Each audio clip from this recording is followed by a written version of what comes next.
What's up, ladies and gents? This is Casey Kid, coming at you with another Destiny video. Today, we're taking a look at the Nightfall. We're taking a look at the SABER Nightfall and the rewards that we end up picking up.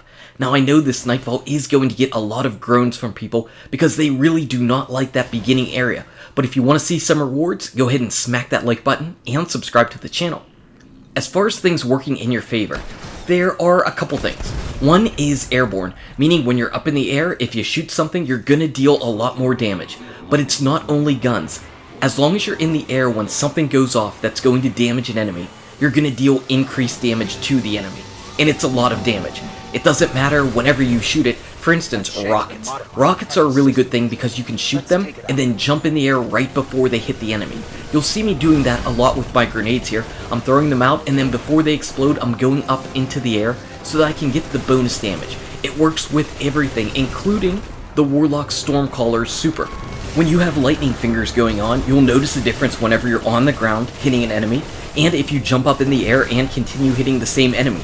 So just make a habit of trying to get up in the air anytime you're firing something off to just deal out the extra damage, because every little bit of damage helps. And that really helps out in that first Warsat area. Try to get up in the air. We were actually using Dragon's Breath on this first run. Dragon's Breath doesn't work great on this boss. It works really nice right here because he sits in one place, but as the battle rolls on, he starts moving around just a little bit more, but it works really nice in that first area. So airborne, very good in your favor as long as you are utilizing it. The other big benefit that you have is catapult. Catapult means your grenades are going to recharge extremely quickly, so fire out your grenades every time they're up. You have no drawback from just throwing out grenades anywhere.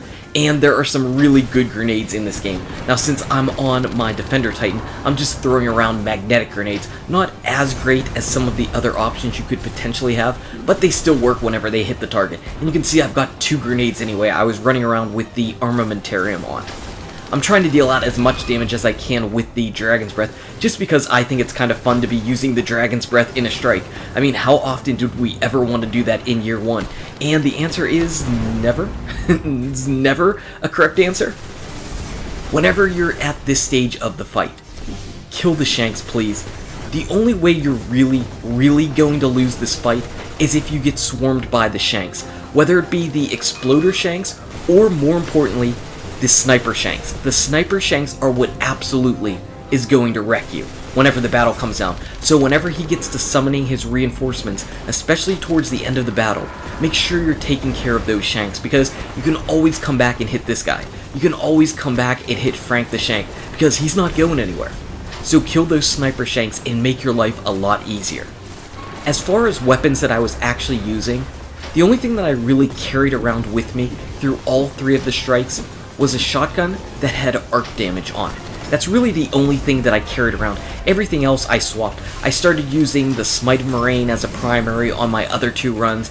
I used a Dark Drinker on one run. I used a rocket launcher on my other, and the Dragon's Breath in this run. So you really can't go wrong with any items that you're throwing out this time, because there are just a lot of different potential options. The one reason I like to have my shotgun with arc is because there were some fallen captains that had arc shields, and it's match game. Meaning that if you're not shooting an enemy with the correct element, you're not going to be dealing out enough damage to easily take down their shield. So having that shotgun with arc damage made it easy. I could run up to him, jump up in the air, shoot him, get that extra nice damage, and just kind of wreck him. So that worked out really well in my favor. That's why I was running around with a shotgun for most of the battle. So just to loop back to that Warsat area, it's challenging. I know it's challenging. If you're dead set on doing this Nightfall solo, it is going to be pretty difficult for you to go through that first area solo, so just be prepared for that. It's not any reflection on you or your skill, it's just a challenging area. If you've got 2 people, again, it's doable, but a little bit challenging. 3 people, you should have really no issues in getting through it, especially if you've got some different classes that can maybe work well together. Defender Titans are always nice. Night Stalkers generating all those orbs is a good thing. Stormcallers for just clearing out all the different enemies that are around and being able to take down the arc shields. You'll be able to do it with 3 people, so don't fret, don't get worried about this strike. It's definitely a doable one. I know a lot of people get worried about it, but there's really no reason that you can't complete it. You should definitely be able to complete it, and roll around Frank the Shank like the dead Shank that he is. But we're here, not only for humiliating Frank the Shank, we're here for the loot. So let's start off on this lovely Titan. We're going to start off on the Titan. We're going to see what kind of awesome, incredible rewards that we get from the Nightfall. We get a ghost. We got a ghost. We're starting off with a ghost. What a lovely way to start off the Nightfall. It couldn't be a Nightfall video without a ghost. Starting off with a ghost. Nowhere to go but up. Come on, Hunter. Do not let me down. Don't let me down, and don't give me another ghost. No more ghosts. No more ghosts. Alright, we got strange coins. We can use strange coins, and Pooj was lucky enough to get a Zalo. I really still like the Zalo, so I get excited whenever I see somebody get one. But he wasn't as excited as I was. He wanted the strange coins. Finally, we have our Warlock. Warlock to just bring it home for everybody. We end up getting our rewards, and instantly, I think I got a horn, which stinks. But I got an emote, which is much better than a horn kit. A horn kit, that might be one of the worst things you could potentially get. So let's open up this emote. Let's open up our emote. We'll see what we get, and then we will definitely go preview it. Congrats, thank you. We did an awesome Nightfall video, so it only makes sense to have a congratulations emote.